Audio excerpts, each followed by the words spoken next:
To all of you, it's another busy week on Capitol Hill. Let me address these two very important pieces of legislation that are upon us. Just give you a little more info and then we'll take questions.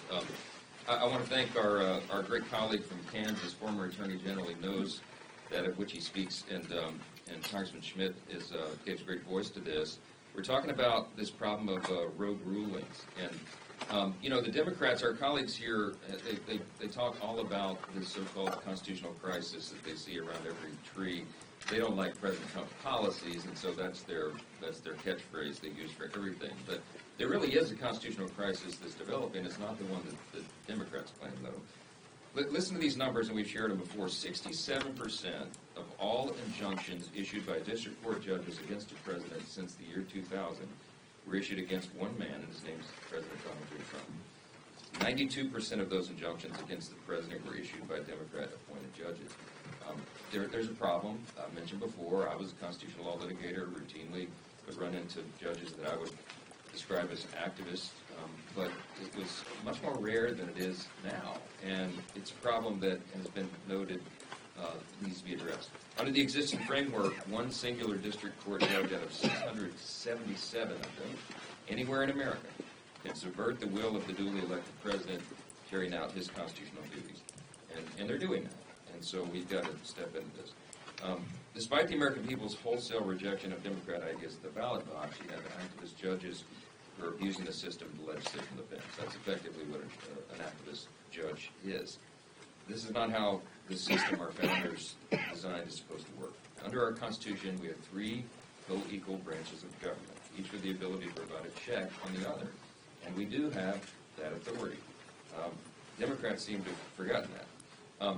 I mentioned at a press conference or a gaggle, maybe it was last week with all of you, I can't remember, there's so many of these, but somebody asked me repeatedly about impeachment, and they asked me about our authority under the Constitution.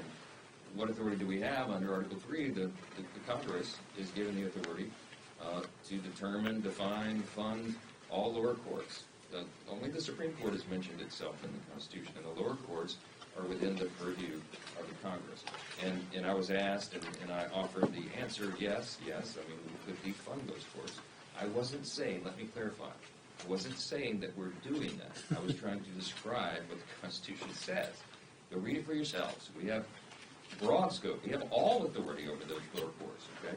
We're not defunding courts, and we're not doing anything other than limiting in this legislation the ability of a judge to issue a nationwide injunction, because that is the problem that has gotten totally out of control. And we need this check on the judiciary, and I think we're going to prove that on the floor.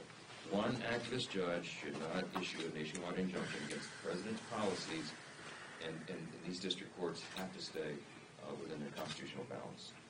The next act we talked about that will be on the floor is the SAVE Act, and we've been here and done this. But we have to do it again, because we never got it through the Senate last time, but this is the second time in less than a year congressional Democrats will have the opportunity to do something that 87% of the American people demand that Congress does.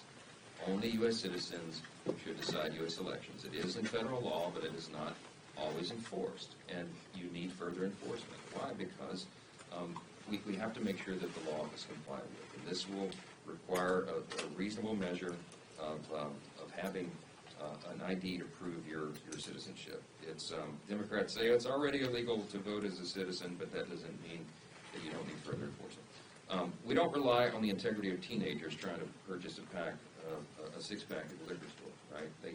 We require them to provide ID to prove they're old enough to make that purchase. We require ID for almost everything in society, and almost everybody has one. And we're just saying that this is a very simple common sense measure. States are barred from even asking to verify citizenship status on voter registration forms currently. So we have to fix that.